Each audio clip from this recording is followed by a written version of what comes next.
J'aurais dû me douter que la nuit se terminerait dans le sang, mais pas dans le sien. Quand les lumières de la salle de bal m'ont éclairé, je souriais encore, je faisais encore semblant d'être à ma place. La fête d'anniversaire de ma belle-mère était un défilé de champagne, de diamants et de gens qui m'avaient autrefois considéré comme faisant partie de la famille. Je les ai traversés comme un fantôme dans de la soie empruntée. Puis elle s'est emparée du micro. Elle a volé l'entreprise familiale à ma fille. Hurla-t-elle, sa voix perçant la musique, rends-le-moi, la foule se retourna brusquement. Les visages se tordant, les murmures se multipliant comme des insectes. Quelqu'un a hué, puis un autre. J'ai eu un pincement au cœur, mais mon expression est restée la même.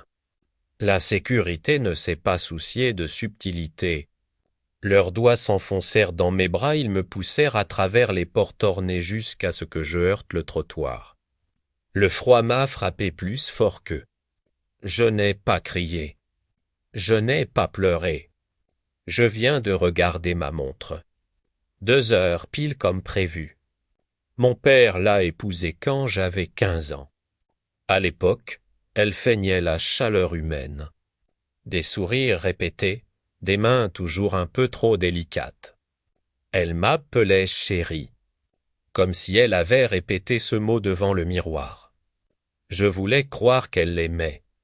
Je voulais croire qu'elle m'aimait aussi. Pendant des années, j'ai porté cette illusion comme un talisman. Dîner en famille, escapade de week-end. Mensonge raffiné enveloppé de luxe, mais l'amour ne cache pas éternellement son vrai visage. La première fissure est apparue après la mort de mon père. Son chagrin dura exactement 11 jours. Les 12. Elle est entrée dans la salle de réunion en portant du rouge à lèvres rouges et l'insigne de l'entreprise de mon père. Elle a annoncé que sa fille, ma demi-sœur, me suivrait de près. Quand j'ai protesté, elle a souri. Un sourire qui n'est qu'un sourire des lèvres, sans âme. Puis les documents manquants ont commencé à apparaître. Puis les signatures falsifiées. Puis ce vote soudain du conseil d'administration auquel je n'avais pas été invité. J'aurais peut-être raté ça sans l'intervention du stagiaire. Les yeux écarquillés, terrifiée, elle me glisse une clé USB de ses mains tremblantes. « Tu n'as pas entendu ça de moi ?» murmura-t-il. Il avait raison. Personne ne l'a jamais fait. Sur le disque dur se trouvaient des copies de courriels échangés entre ma belle-mie et son avocat. Des plans visant à me faire passer pour négligent. Un plan détaillé pour transférer des actifs vers une société écran liée à sa fille. Et enfin un projet de communiqué de presse annonçant mon limogeage du poste de PDG pour faute professionnelle. J'ai lu chaque mot 2 fois. Puis, à nouveau, j'ai souri. Car la trahison fait mal, oui, mais elle permet aussi d'y voir plus clair. Les gens pensent que la vengeance est séduisante, non, la mienne était froide, méthodique et avait nécessité des mois de préparation. J'ai commencé par déplacer ce qui était important. Droits légaux, brevets, formules exclusives. Tout a été discrètement cédé, non pas à moi, mais à une fiducie enregistrée à l'étranger et appartenant à quelqu'un qu'il ne songerait jamais à enquêter. Quelqu'un que j'ai créé, puis sont venus les audits, puis les assignations à comparaître, puis la déclaration de lanceur d'alerte que j'ai accidentellement envoyée à la presse depuis un compte intraçable. Pièce par pièce, j'ai construit un piège qu'il ne verrait pas avant qu'il ne se referme. Mais ce soir, c'est la dernière étape que j'ai savourée. Se faire expulser du Galan n'était pas un revers. C'était la file d'attente. Je me suis éloigné de l'hôtel. J'ai tourné au coin de la rue et j'ai rencontré l'homme qui attendait près du quai de chargement. Il m'a tendu la mallette. Tout est prêt. J'ai hoché la tête. Bien sûr que oui.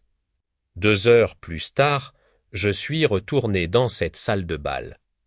Ils m'ont entendu avant de me voir, le claquement de mes talons sur le marbre.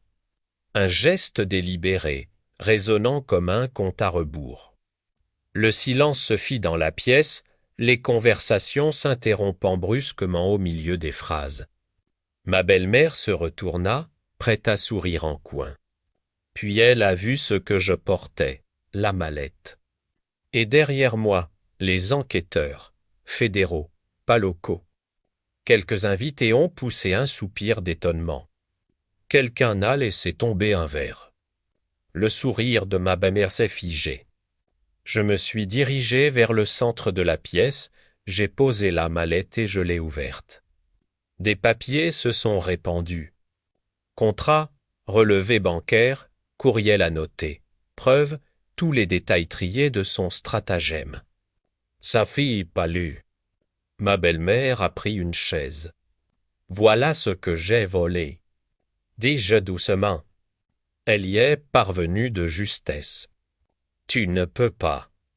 Mais les agents lui avaient déjà mis la main sur les bras. Sa fille a essayé de s'enfuir. Ils l'ont rattrapée avant qu'elle n'ait fait 2 pas. La pièce explosa, non plus d'alcool cette fois, mais de murmures stupéfaits, le genre de murmure que l'on entend quand le méchant reçoit enfin ce qu'il mérite.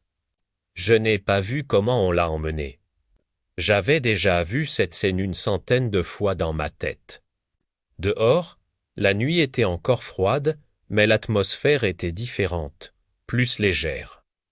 Les gens pensent que la vengeance est synonyme de destruction. Ils ont tort. Parfois, il s'agit de réparation, de rendre à quelqu'un ce qu'il a laissé, le silence. La dignité, le nom qu'ils ont tenté de voler.